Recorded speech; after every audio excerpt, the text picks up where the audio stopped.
wondering. Should have asked, yes. My mistake.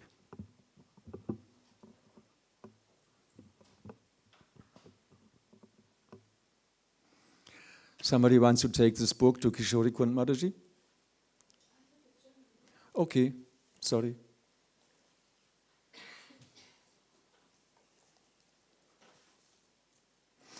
Om Namo Bhagavate Vasudevaya. Om Namo Bhagavate Vasudevaya. Om Namo Bhagavate Vasudevaya.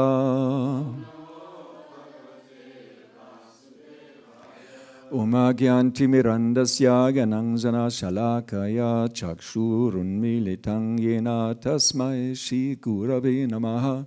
Jaya Shri Krishna Chaitanya Prabhu Nityananda Shri Advaita Gadadhar Shri Vasari Gaura Bhakta Vrinda. Hare Krishna, Krishna Krishna, Hare Hare, Hare Ram, Rama Rama, Hare Hare. So we're reading in the fourth canto of Śrīmad-Bhāgavatam in chapter 13 entitled The Descendants of Dhruva Maharaj, text 10. Yeah? Jadanda Badiron Mata. Jadanda Badiron Mata. Mukha Kritir Atan Mati. Mukha Kritir Atan Mitmati. Lakshita Patibalanang. Lakshitah Patibalanang. Prashantarchirivanala. Prashantarchirivanala. Jadandhavadhiran mata. Mukha kritir atan mati. Lakshita patibalanang. Prashantarchirivanala. Ja, bitte.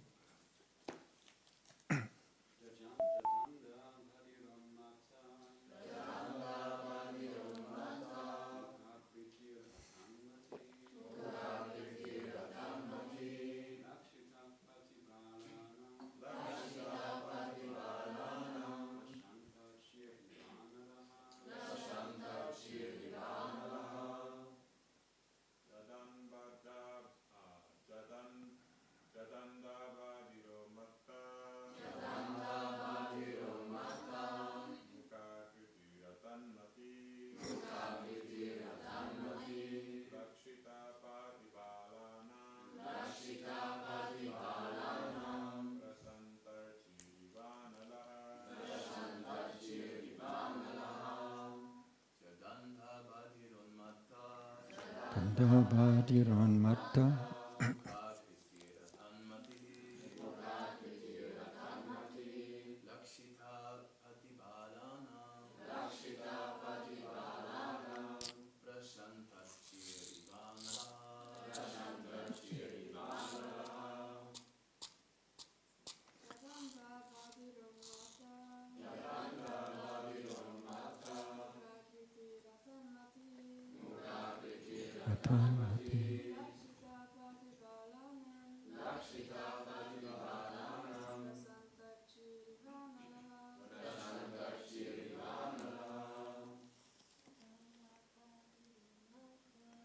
Jadandhavadhiran mata.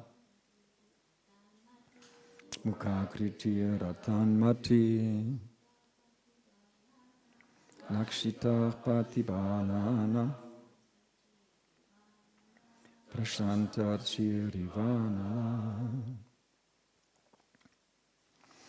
Jada, foolish. Andha, blind. Badhira, deaf, unmata, mad, mukha, dumb, akriti, appearance, atat, not like that, mati, his intelligence, lakshita, he was seen, pati, on the road, balanam, by the less intelligent, prashanta, calmed, archi, with flames, iva, like, anala, fire. Translation: Utkala appeared to the less intelligent persons on the road to be foolish, blind, dumb, deaf, and mad, although actually he was not so. He remained like fire covered with ashes, without blazing flames. Purport: in order to avoid contradiction, botheration, and unfavorable situations created by materialistic persons, a great saintly person like Jada Bharat or Utkala remains silent. The less intelligent consider such saintly persons to be mad, deaf, or dumb. Factually, an advanced devotee avoids speaking with persons who are not in devotional life. But to those who are in devotional life, he speaks in friendship, and he speaks to the innocent for their enlightenment. For all practical purposes, the whole world is full of non-devotees. And so one kind of very advanced devotee is called Bhajananandi. Those who are Goshtyanandi, however, preach to increase the number of devotees.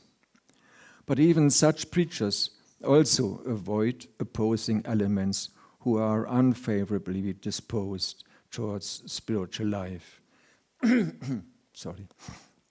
Tadandha badiran matan mukhakriti ratan mati lakshita patibalanang prashantarshir ivanala. Utkala appeared to the less intelligent persons on the road to be foolish, blind, dumb, deaf, and mad, although actually he was not so. He remained like fire covered with ashes, without blazing flames. In the verses before this one, we read that Utkala, the son of Dhruva Maharaj, was actually a Mahabhagavat, Srila Prabhupada writes. He was always absorbed in transcendental bliss. He was completely above any material conceptions. He was a liberated personality, always absorbed in the bliss of serving Krishna. But Prabhupada, in this verse is described, he acted like Jada, being foolish.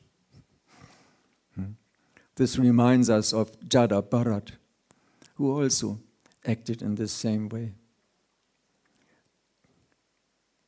Utkala, the son of Dhruva, he had no ambition for any positions, for the position of being the king. He was just absorbed, is described. He could not see anything else but the Supreme Lord, and himself engaged in discharging devotional service. He was only absorbed in that. Very untypical for the son of a great kshatriya. But Utkala acted like this, like Prabhupada describes, like a Bhajananandi. Somebody who's simply absorbed in performing bhajan, in worshipping Krishna. But that was only for the ignorant public. When there were devotees, when there were persons who were devotionally inclined, he spoke very friendly with them, and he tried to increase their devotion, to fan and to to fan their devotion, to fire them up, to become Krishna conscious. And Prabhupada explains there are two kinds of persons, the Bhajanandi and the Goshtyanandi. Srila Prabhupada, of course, he was a Goshtyanandi. He received the order from his spiritual master to spread Krishna consciousness in the English-speaking countries. India also, English is spoken. So Srila Prabhupada, he took this order to heart. There's the Srila Prabhupada Lilamrita. The first book is called A Lifetime in Preparation. When Srila Prabhupada met his spiritual master the first time, a friend, he convinced him to go and visit this sadhu, although Srila Prabhupada was not inclined at his father's house. His father always went on the road like a grihastha should do and called, if anybody is hungry, please come and take prasadam. And so many so-called sadhus came, dressed in saffron, but just for the purpose of living a life without any endeavor, just being invited and just being able to go somewhere and take free food. Prabhupada had seen so many of these, so he didn't want to visit another sadhu. But his friend convinced him, this one is really very special. Prabhupada went, and his friend and him, they offered their obeisances. When they came up, Bhaktisiddhanta Maharaj said, you are educated young men, why don't you preach the message of Chaitanya Mahaprabhu in English language? And Prabhupada he was impressed. He tried to argue a little. Prabhupada was a follower of Gandhi, who wanted to maintain the culture of India and opposed the British invaders. Prabhupada argued a little, but Bhaktisiddhanta Maharaj immediately defeated him completely, sorry. And Prabhupada, he was impressed. Yes, he is a real great devotee, and he made this instruction the mission for his whole life. And finally, at the age of 70, Srila Prabhupada was able to beg a free passage to America from Sumati Muraji. The devotees, they also invited her, when she was still present, to celebrations in the honor of Srila Prabhupada. And she came, and yes, she was a nice devotee. She also didn't want Srila Prabhupada to go. She said, Swamiji, you are too old for this passage. Just a steamship, not a great ship like they have nowadays for crossing the Atlantic Ocean.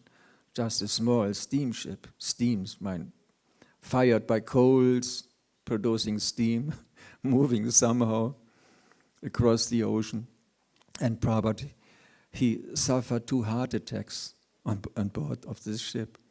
Then he had a dream that he was sitting in a boat, and all of the incarnations of Krishna, they were rowing the boat. And Krishna, he assured him that he would take care of Srila Prabhupada. Srila Prabhupada arrived for 1 whole year, nothing happened. He lived at the YMCA at first in the house of an acquaintance. He met his father in India. Then if you could go to somewhere else, he had to move to YMCA, just where. In Germany, it's Christlicher Verein junge Männer. Somewhere young Christian men live who don't have any other place. Prabhupada had to move there to the young Christians who had no other place. He stayed there for some time. Finally, after 1 year, without any success in his preaching endeavors, one person approached him, and he brought his friends, and slowly, Srila Prabhupada gained his followers. More and more devotees, followers, disciples came to him, and they helped him to spread his books all over the world. So Prabhupada, he achieved this. Prabhupada was a Ghosh Nandi. Utkala, he was kind of Bhajan Nandi, keeping himself very covered. Dhruva Maharaj, his father, he was very different. Such a great devotee. In the age of 5, he performed this unimaginable tapasya, living in the forest, eating leaves for some time. We also live in the forest, eating leaves, but we live in the Bavarian forest, and the leaves we eat are spinach, if possible with paneer. We cannot imagine the renunciation Dhruva Maharaj performed. His son, he just renounced everything, the whole society, and he just stayed for himself. Now, Prabhupada gives the example of, he mentions Jada Bharat. There was Maharaj Rishabdev, he was an incarnation of Krishna. Maharaj Rishabdev had 100 sons. In the 5th canto, in the 5th chapter, he gives these instructions to his 100 sons.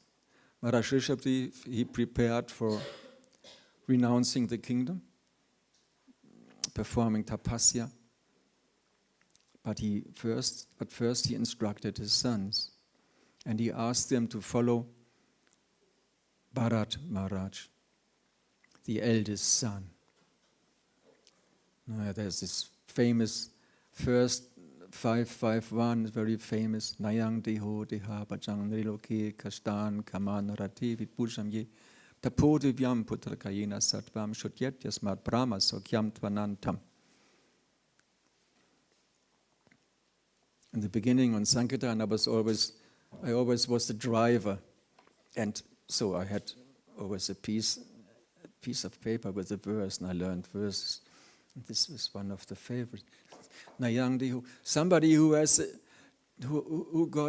took on the human form of life should not waste his life hankering or endeavoring for sense gratification, which also is available for the dogs and hogs which are eating stool.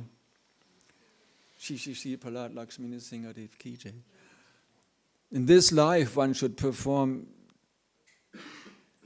transcendental tapasya, tapodivyam, transcendental renunciation, to attain the platform of devotional service by which one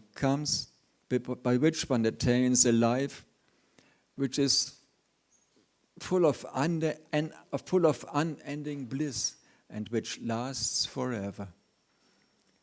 Tapodivyam, Brahma Sokyam Tvanantam, unlimited sukha, unending happiness, we achieve by this process of devotional service that Srila Prabhupada gave to us.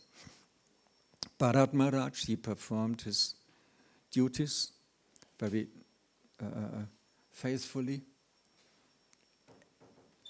But after some time, he also renounced the kingdom.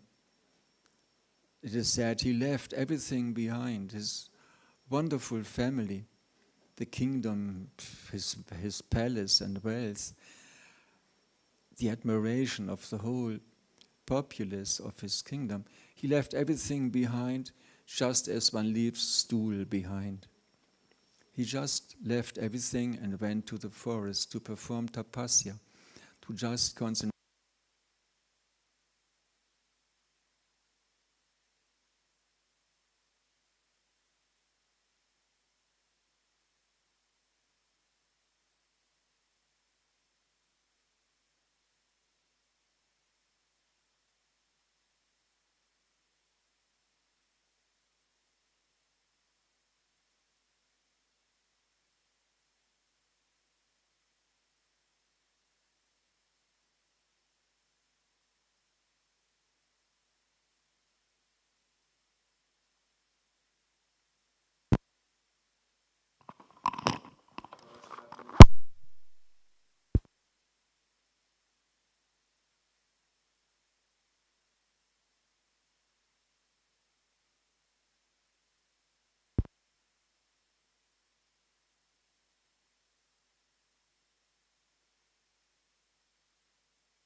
Bharat Maharaj, he was performing his austerity in the forest, sitting next to a small stream where you always had fresh water, and it is very auspicious and advantageous to sit next to a stream, to live next to a stream.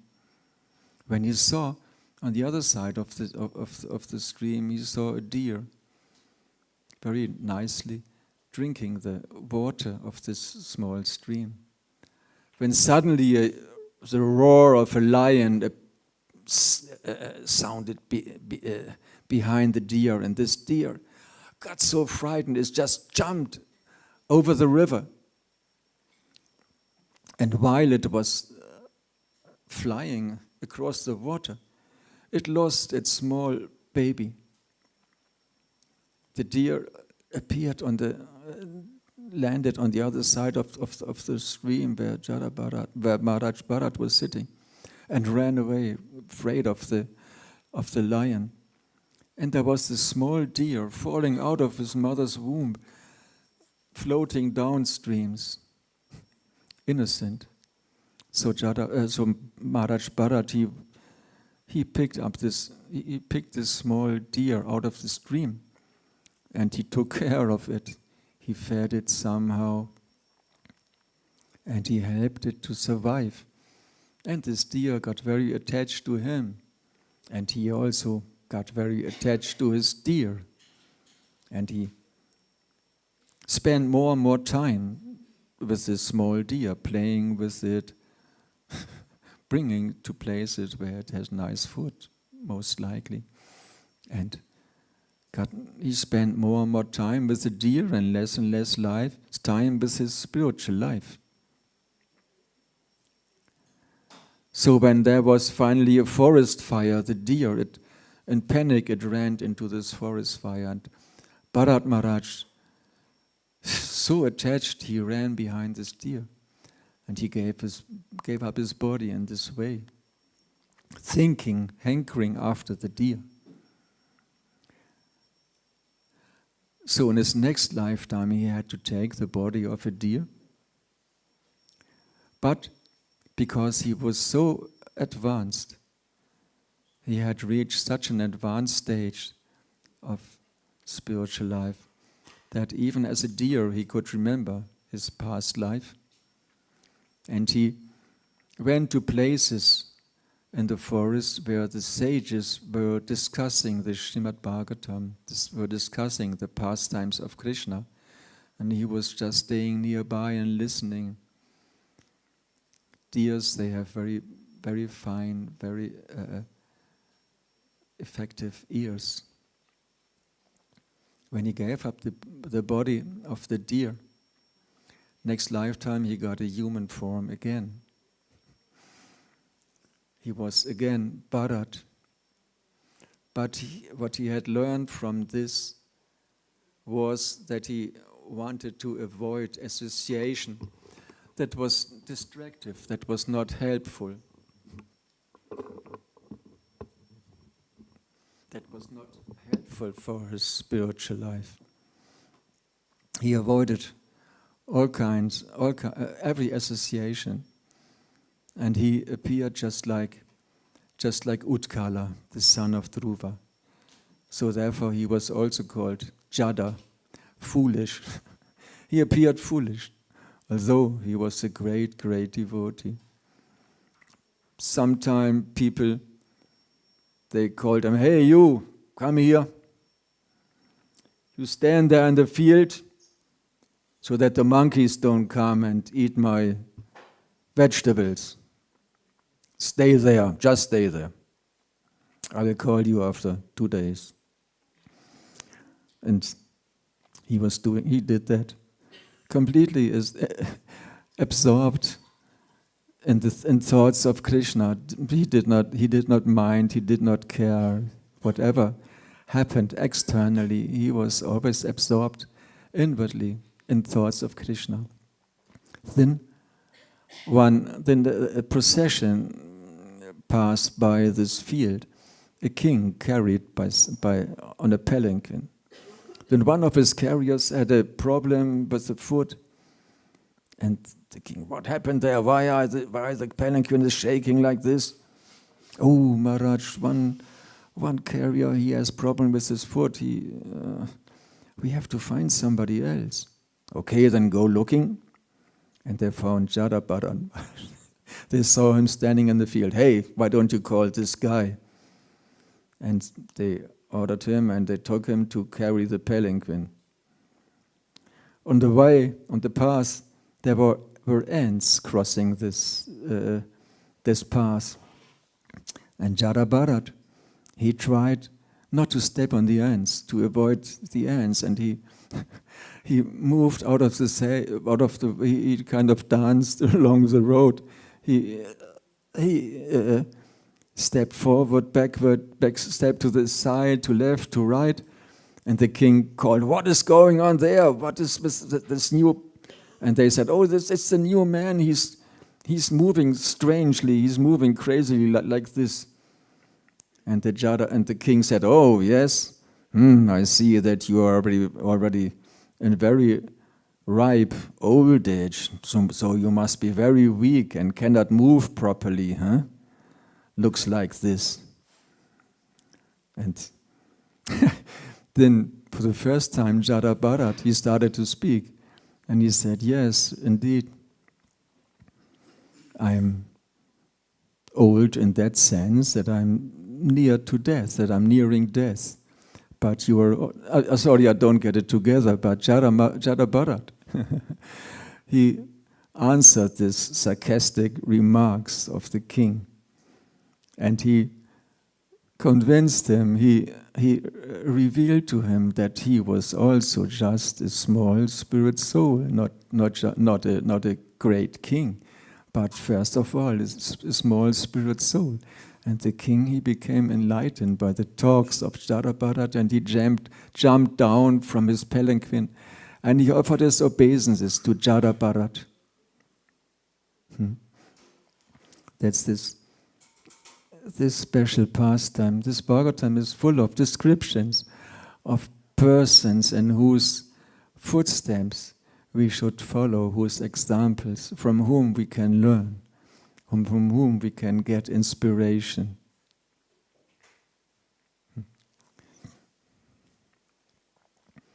And he has to come to the point today. Srila Prabhupada, he gave us these inspirations. He spent his nights not sleeping nicely like we are doing, but he spent his nights translating the books. Srila Prabhupada took rest at 10 o'clock, then he woke up at 1 and he translated till about 6, if I remember correctly. Then he took a shower and chanted his rounds.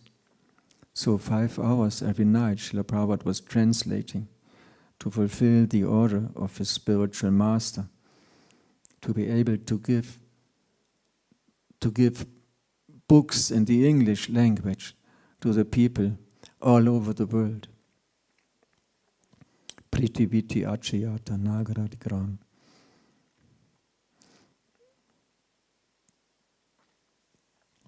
And Srila Prabhupada taught us, in the Nectar of Devotion, he wrote one point that I noted it down, but I forgot it.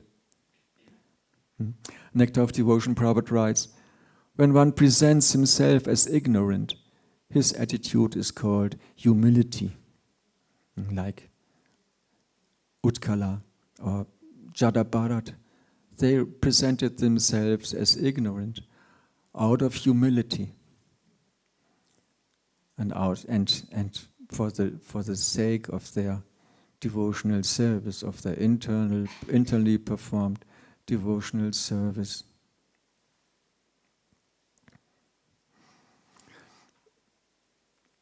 Srila Prabhupada, he preached and he endeavored his whole life.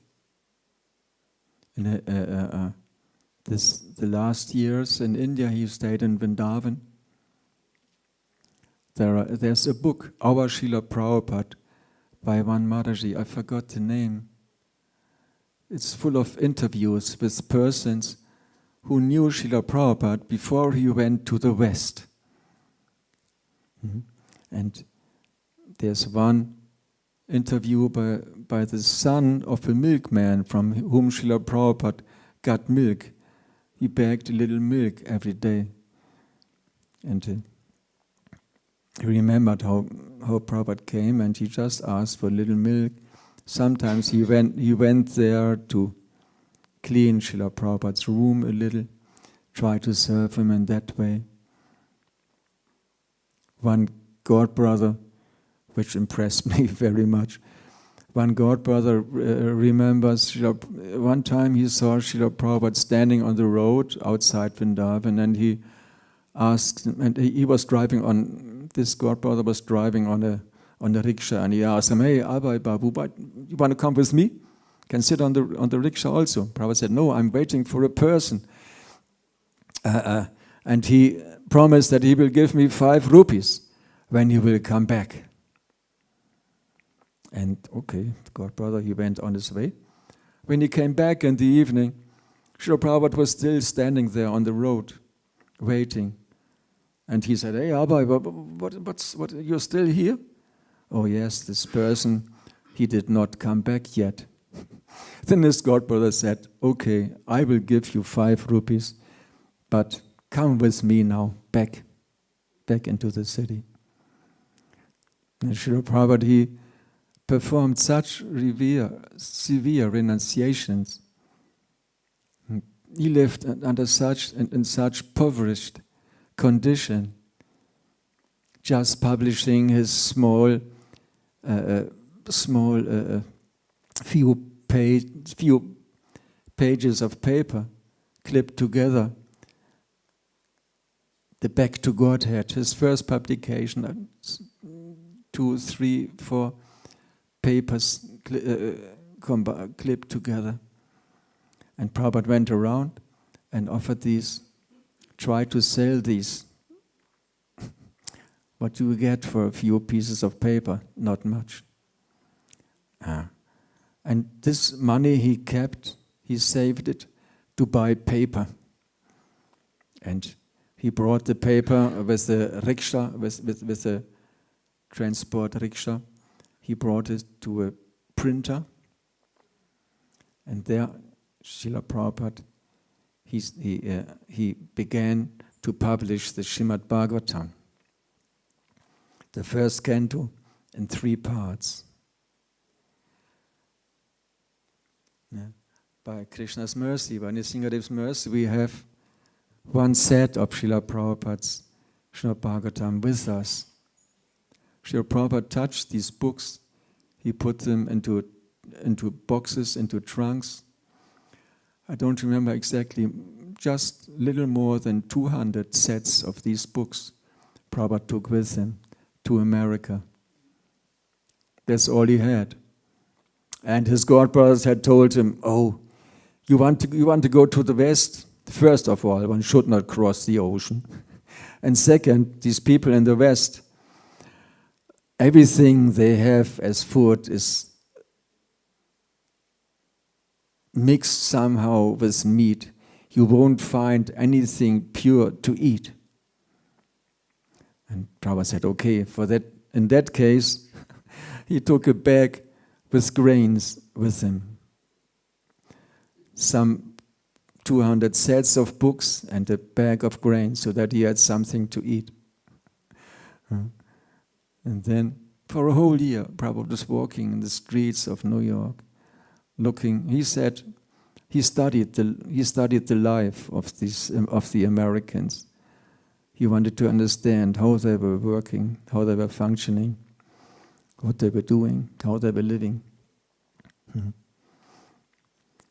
Every now and then, Srila Prabhupada went to the harbor,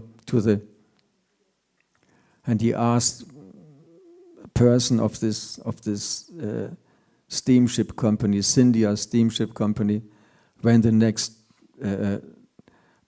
ship would go back to India. Nothing happened, no success.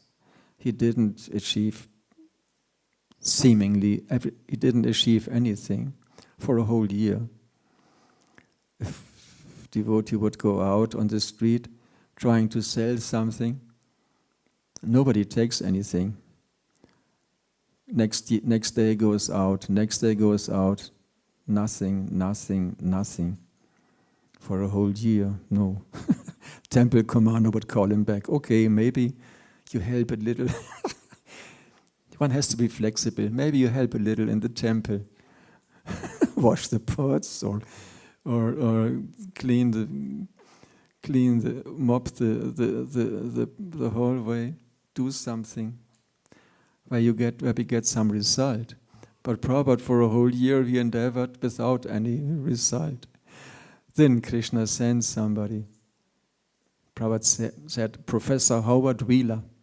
Yeah, he was alternative person, a so-called dropped out of society, didn't want to lead the life of like everybody else was living. He was an English professor, he had worked like that, but now he didn't mind anymore, and he approached Srila Prabhupada. Oh, do you come from India? And I told this several times. Do you come from India? Yes. Srila Prabhupada very much appeared like this. He had his traditional clothes, and in the Lilamrita it's described Srila Prabhupada was wearing Indian shoes, plastic shoes, and in the front they were pointed upwards, shoes like this, and Hayagriva, later as Professor Howard Wheeler, he described he looked like a genie out of like a magic person, like a jinn out of a magic bottle. And Prabhupada said, yes, I'm from India. And, I wanted to go to India to look for a guru. Prabhupada said, oh yes, I give talks on Bhagavad Gita. I don't remember. Wednesday and Saturday evening, 2 times a week. And he came. Professor Howard Wheeler, he came. Howie, they called him. He came. He was very much impressed, and he brought his friends. There was a microbiotic restaurant or pub, cafe, where also other persons were working. Michael Grant, he also became interested very much. Michael Grant, he was a jazz musician, very professional jazz musician, but he didn't earn much, so he worked as a waiter in this Paradox, it's called, this cafe, alternative microbiotic cafe, Paradox. Worked there as a waiter. He accompanied his friend to Srila Prabhupada. Later on, he became Mukunda Maharaj. Famous devotee, also wrote a biography on the life of Srila Prabhupada. Then finally, these persons came and they followed Srila Prabhupada, became his disciples, and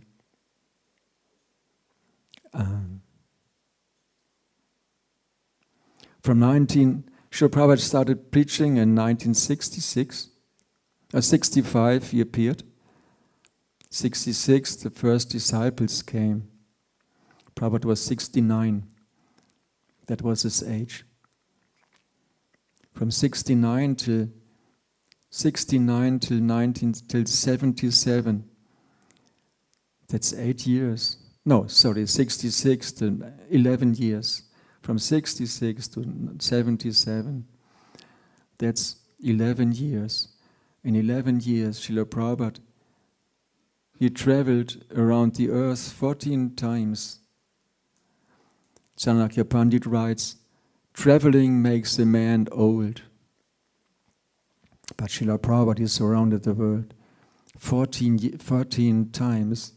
And his servants, Shutakirti or others, they remember when Srila Prabhupada came out of the plane, he just took up his normal schedule again, while they were completely finished. Jet lag, change of time, and lying in the plane for so many hours, they were finished. But Srila Prabhupada came out of the plane, just took up his normal schedule again.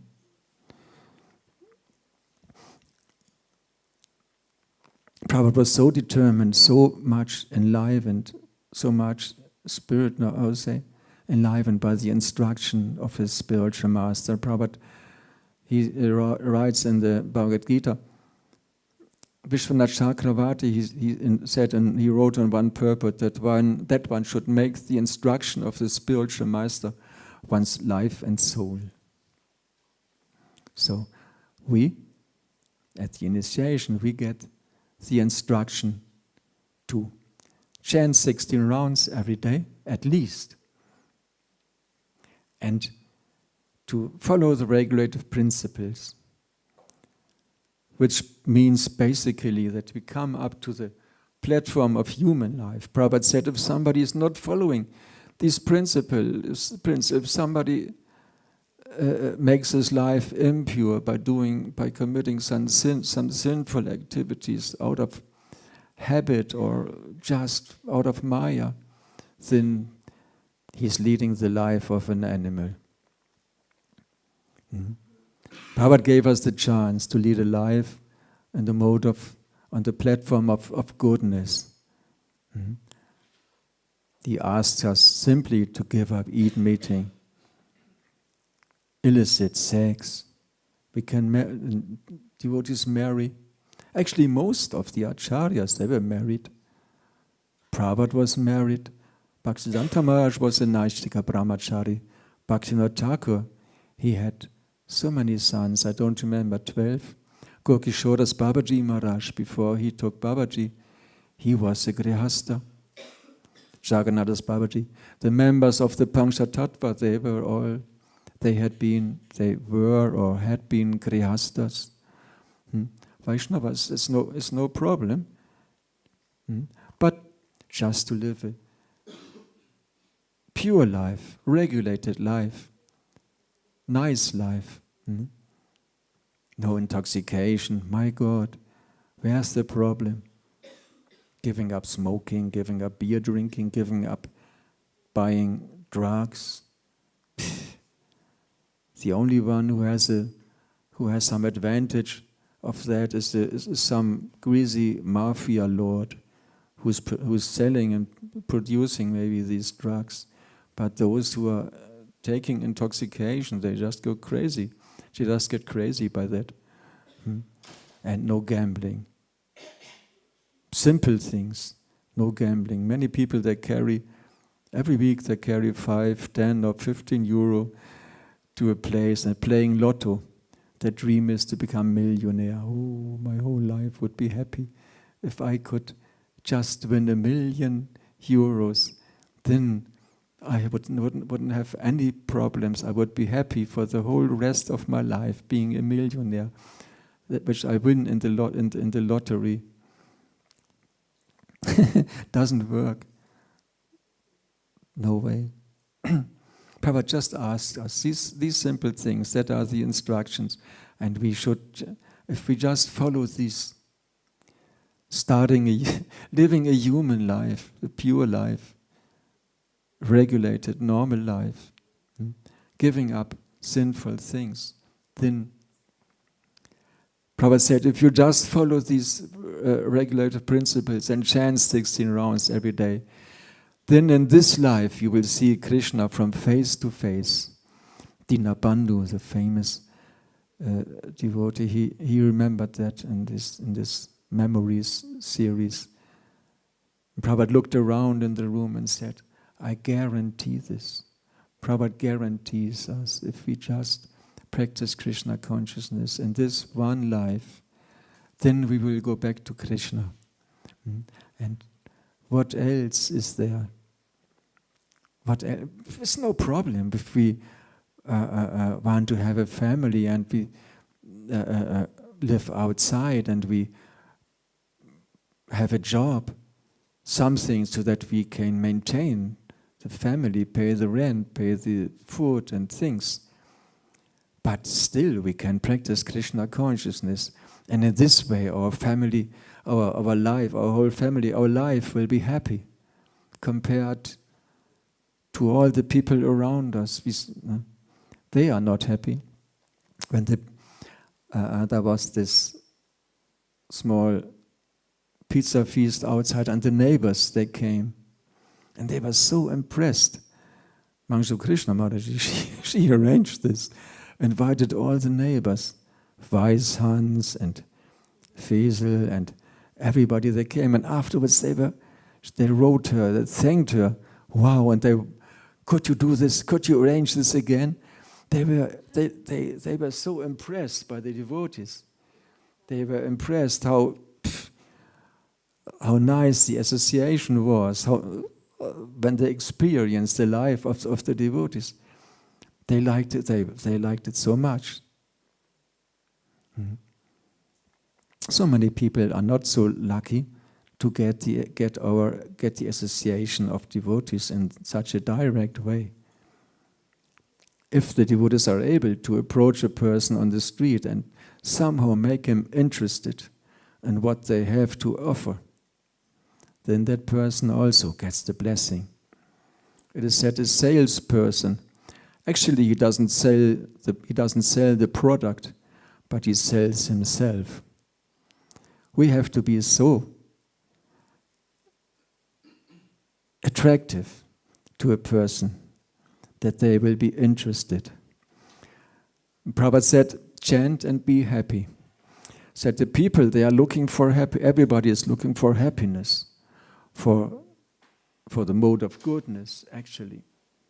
And when the people see a person on the road, on the street, who is happy, who is beaming with happiness, who doesn't care, even if others don't take anything, reject them, offend them, whatever.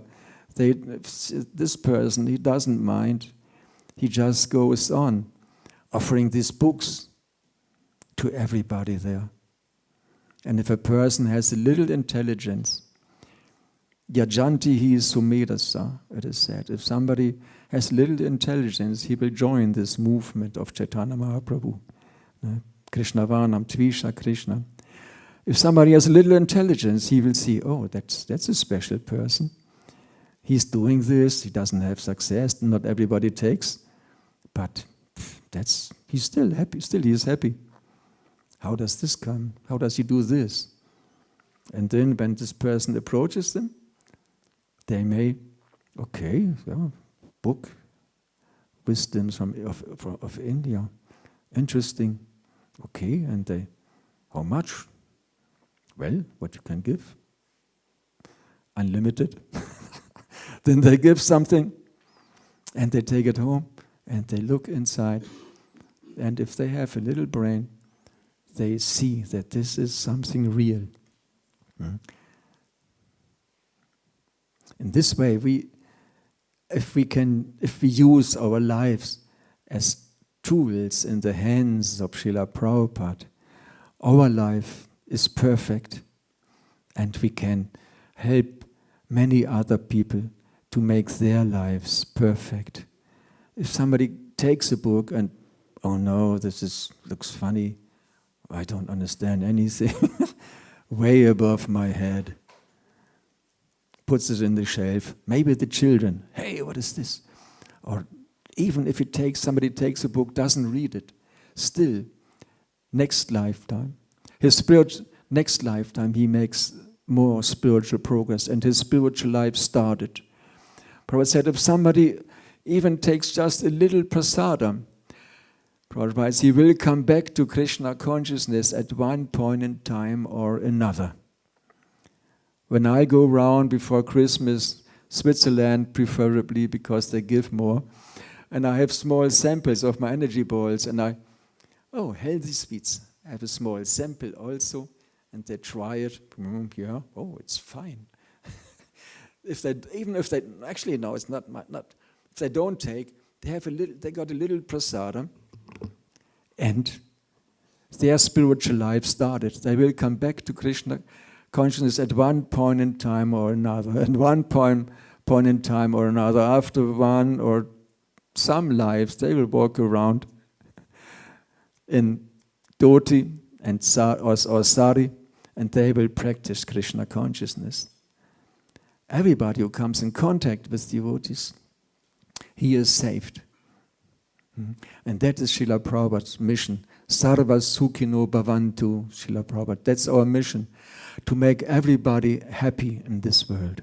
No, other way. To make everybody in this world happy. But in this world also. But especially back to Godhead. We will achieve it. By Srila Prabhupada guarantees us, we will go back to Krishna and everybody else. It's Prabhupada makes Krishna's desire his own desire. Krishna wants all his parts and parcels, all his children, to come back to the spiritual world. Leave this place where you stay in a rotting body, in a rotten world, where there is no real pleasure. Only the soul is only happy, finds only pleasure in spiritual things. We are not this body. This body is just a bag of matter. We heard so often Srila Prabhupada in almost every class he speaks about this.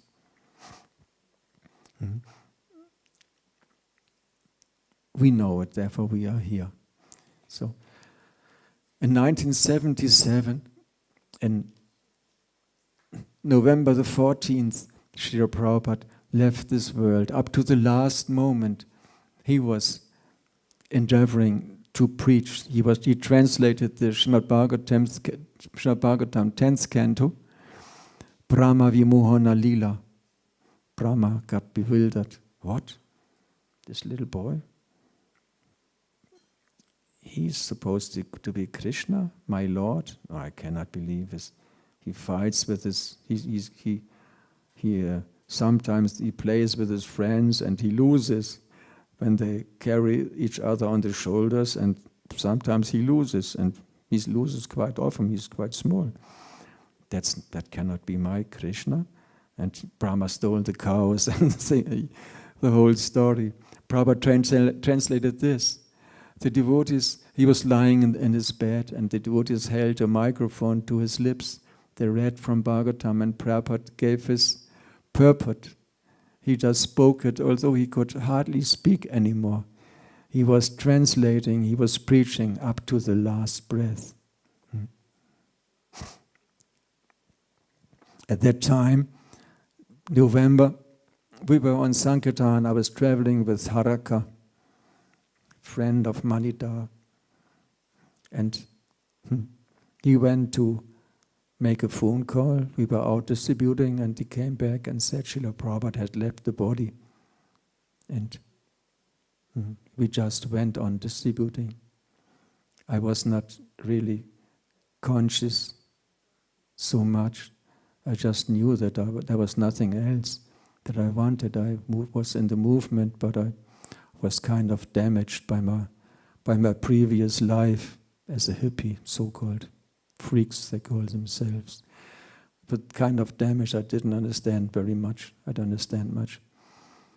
We just went on. It is said when the disciple hears that the spiritual master left the body, he should fall down and cry. But actually, Srila Prabhupada, he did not really leave. Prabhupada said, I will live forever in my books. Prabhupada also said, ISKCON is non-different from my body. No, Prabhupada said, he also said, there is Vani and Vapu. Vani is the instruction. Vapu is the bodily association. Prabhupada said, bodily association, Vapu, is for fools. The disciple gets the instruction, and then he is supposed to follow this his whole life. Prabhupada said, I was never separated from my spiritual master. When Prabhupada walked in the streets of New York, he always felt the presence of his spiritual master. He was always conscious of his spiritual master, and he acted in such a way that he would get the blessings of his guru and Krishna. Prabhupada always was always with his spiritual master after he had left the world already, long time ago. Prabhupada, he was always conscious. There was never a moment when I was not in the association of my spiritual master. So when Prabhupada said, I'm also present in my forms, the deities, the murtis of Srila Prabhupada. I told this several times, but when the first murti here in Europe was presented, that was after a Ratha Yatra in Switzerland. I don't remember exactly which city it was. I had an exchange with Guru Guranga, but I forgot again, old age. There was a sannyasi gave a class, and there was the Prabhupada's murti on the stage. Everybody sat, listened to the class, and I had just recently learned how to properly wave the chamara. So I went on stage, and there was this chamara, and I start fanning Srila Prabhupada for some time. Then somebody else came and took over the chamara.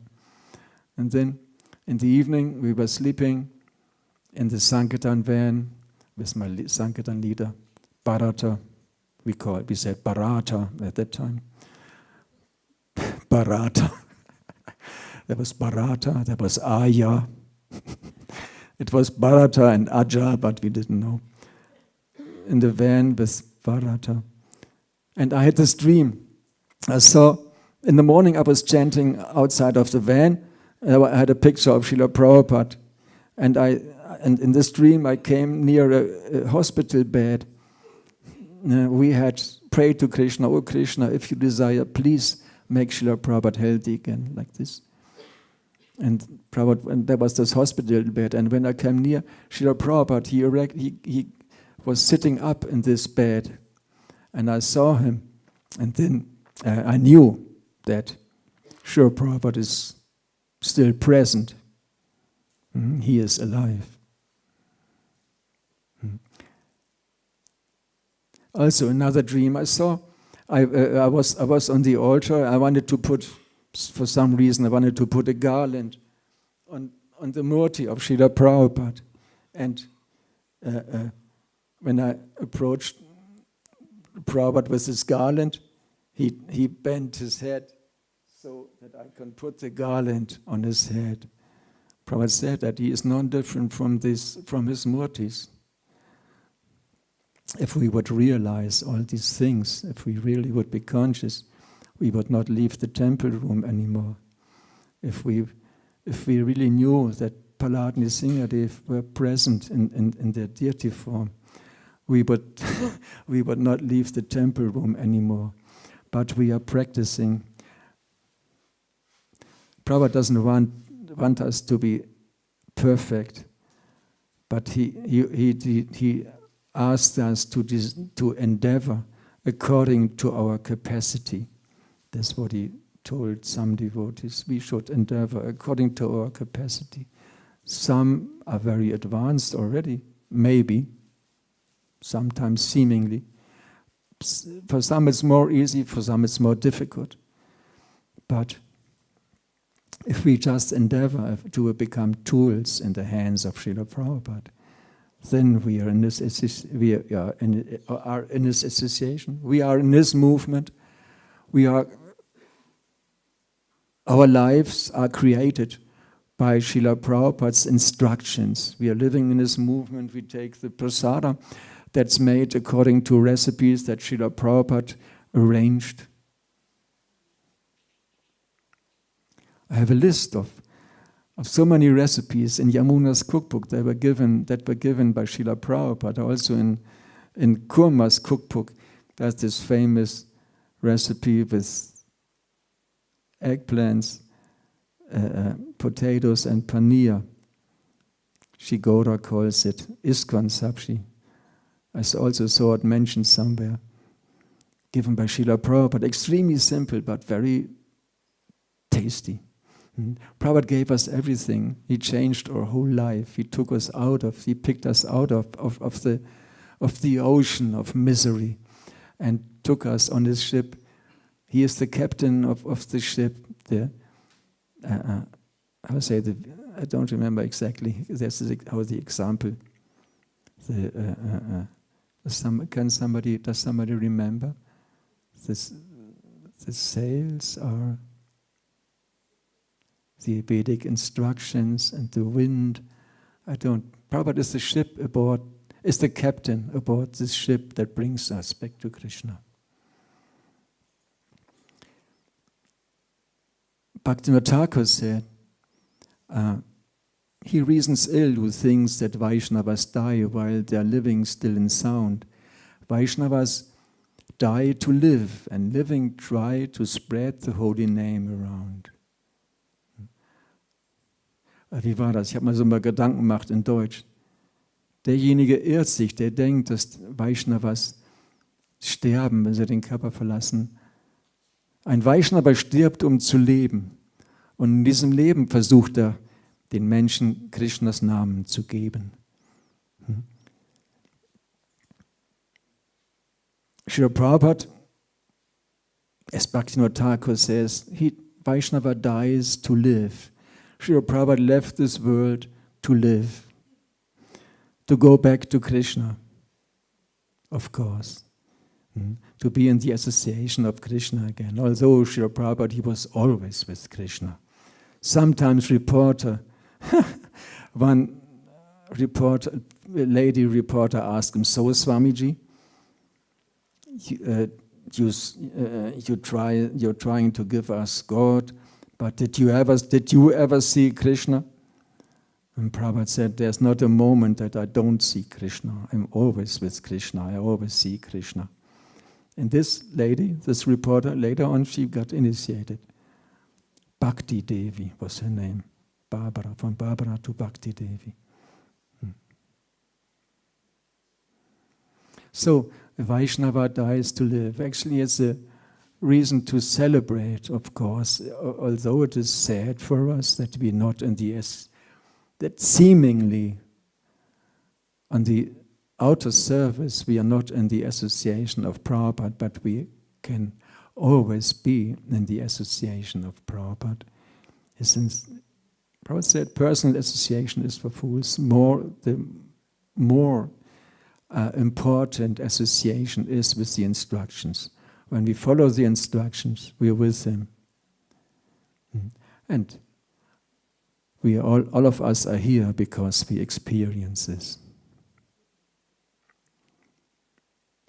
So, okay.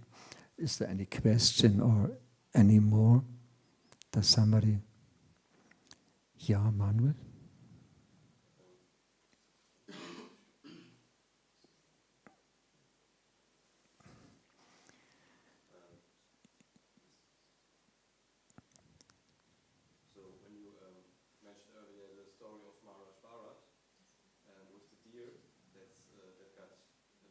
River, you said the innocent deer, but actually isn't it like this? Isn't it that no one in this material world is innocent?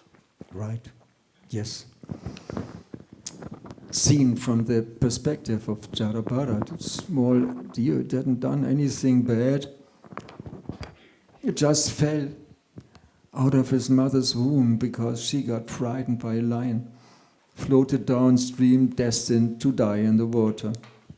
So, any person who has a heart, he would pick this deer up and try to help him, newly born. But, yeah, Bharata Maharaj, he got entangled.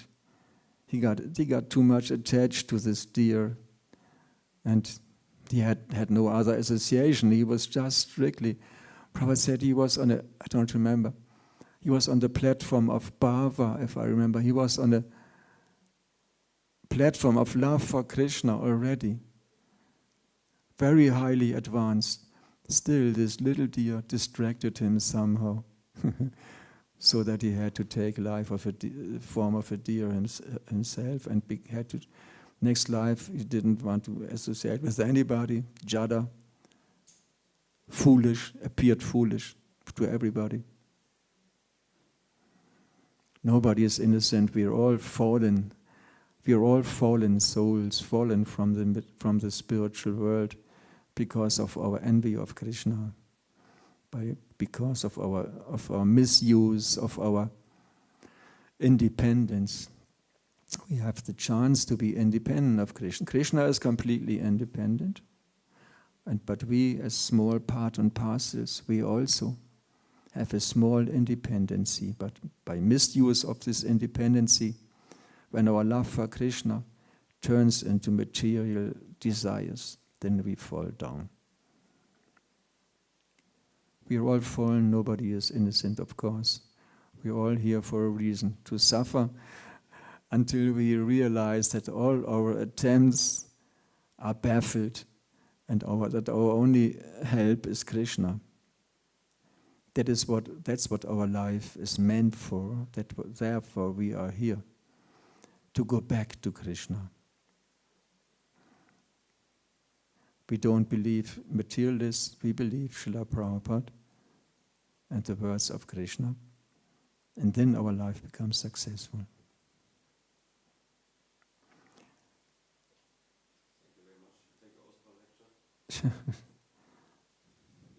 Thank you.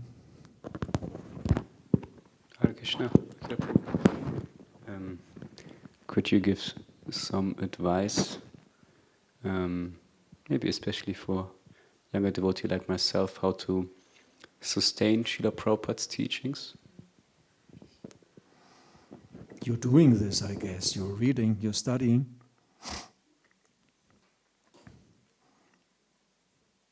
The last Bhakti Shastri test that I somehow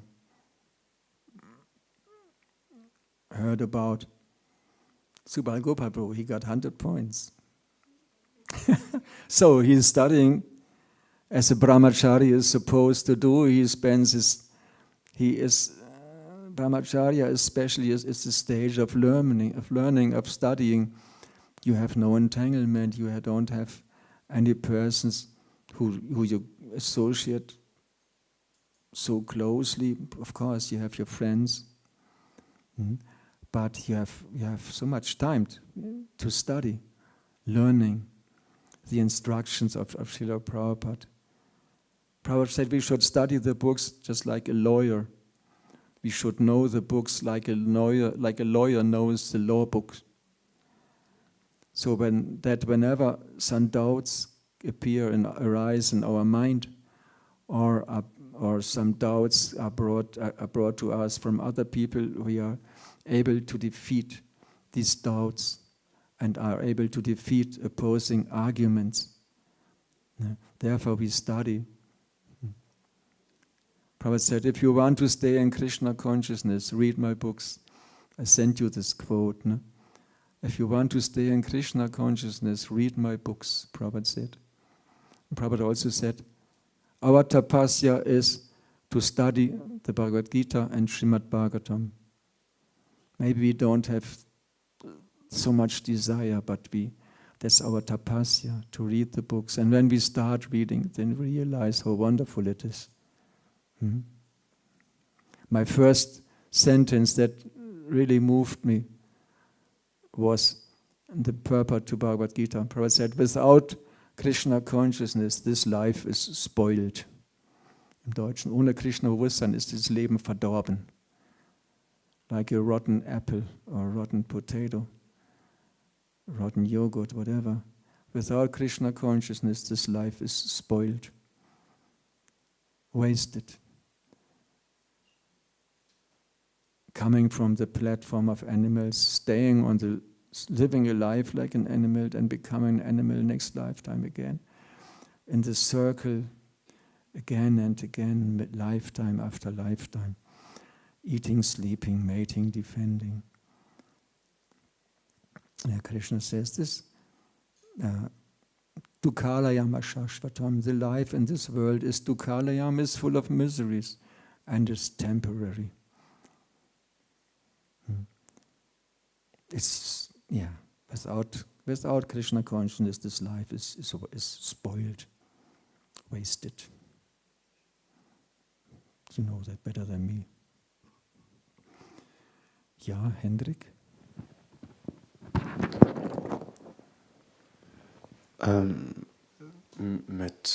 Wie konnte Brahma Krishna nicht für Krishna halten, obwohl er doch alle offensichtlich wie Krishna aussieht? Bitte? Ich habe nicht verstanden. In diesem Lila, wo Brahma die Kühe stillt. Und er sieht, also für mich, ich verstehe nicht, er sieht doch Krishna und dass er wie Krishna aussieht und so. Warum hält er ihn dann nicht für Krishna? Den er ja auch kennt, soweit ich verstanden habe, weiß er ja, dass Krishna über ihm steht, auch. Sorry, how come that Brahma was an illusion? Although Brahma, he's the Acharya, the founder Acharya of our Sampradaya, our first spiritual master after Krishna. And we are in the Brahma Madhva Gaudiya Sampradaya. How come that he doesn't understand Krishna? But also Arjuna, he's always with Krishna. In one incarnation they are Nara and Narayan Rishi. Arjuna and Krishna are Nara Narayan Rishi. So Arjuna is always with Krishna still. He was on the bodily platform. Oh, my relatives, I have to fight and kill them. And he was crying and the bow slipped from his hand.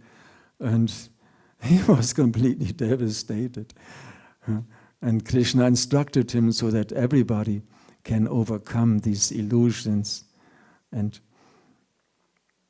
Krishna has a very playful nature. I didn't study the 10th canto. I didn't read it for a long time. Just read it yourself, please. Just to find out how it came that Brahma got into this illusion. He's a pure devotee. But somehow it happened that he didn't understand. Also Indra. Indra, he's the father of Arjuna. He is in a very high position. Sometimes there are some things, everybody makes mistakes. Every endeavor is covered by mistakes, like a fire is covered by smoke. Indra makes mistakes, but he's a great personality. And he attacked Krishna when Krishna held up, when Krishna preached his father into worshipping Govardhan instead of Indra. Indra got and was an illusion. Very nicely played by the devotees. And Brahma also. Krishna has his leelas, has his pastimes. He plays with his cowherd friends, and he also, not even a blade of grass moves without Krishna's desire. Brahma got into this illusion. Brahma, okay, when some calf ran away or something, Krishna followed it. I go and bring it back. Krishna left, and Brahma came, stole all the cows and calves and put them in the cave. Put a huge rock in front of the entrance, and he left. And Brahma came back, and there all the cowherd boys and all the cows and calves. They were still there. Krishna had created them. He knew what's going on. And then Brahma, but I just took them away a moment ago. And he ran back to the cave, took the rock away. Hey, they're still there in a sleeping state. But put the rock again in front of, ran back. Again, still there are all the cowherd boys and friends playing and joking and things, doing things. And he was completely bewildered. And he just stared at Krishna, and then Krishna revealed to him all the cowherd boys that were seemingly there, and the calves and cows, they all turned into Vishnu forms. Then Brahma saw that Krishna himself had taken the forms of he had replaced all the stolen calves and cows and boys with expansions of himself. Krishna had his fun, and Brahma, he had a huge realization.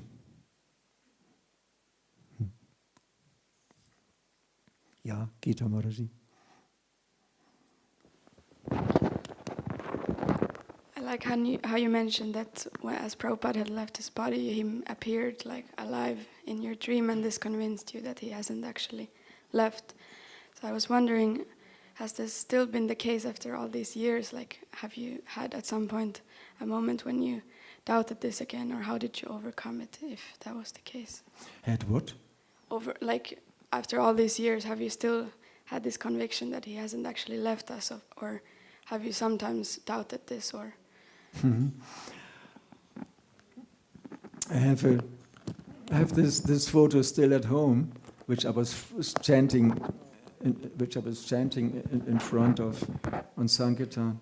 I have it at home, and I also have copies of this photo. I made copies of this, and it reminds me, when I chant at home, it reminds me of this. But of course, I am also mostly in Maya, and I forget this part. Once I was Surabi Maharaj giving a class here. It was, I think it was still, when the temple room was still there, and the guest house, this building was not there yet. Surabi Swami gave a class. He was the architect for the Krishna Balaram Mandir. He gave a class and he said, whenever there are problems, one should remember the first attraction to Krishna consciousness. When you first came in, okay, your parents were devotees or something, but when I first came in contact with devotees in Hamburg in 1969, first time I saw devotees, and I knew that this is it, that these are so unique persons. Nobody is so friendly, and nobody has this. Chakravarti, the husband of Dinasharan Manji, was talking. One should remember the first attraction to Krishna consciousness. When one has problems or doubts or anything, one should remember the first attraction, the original attraction. And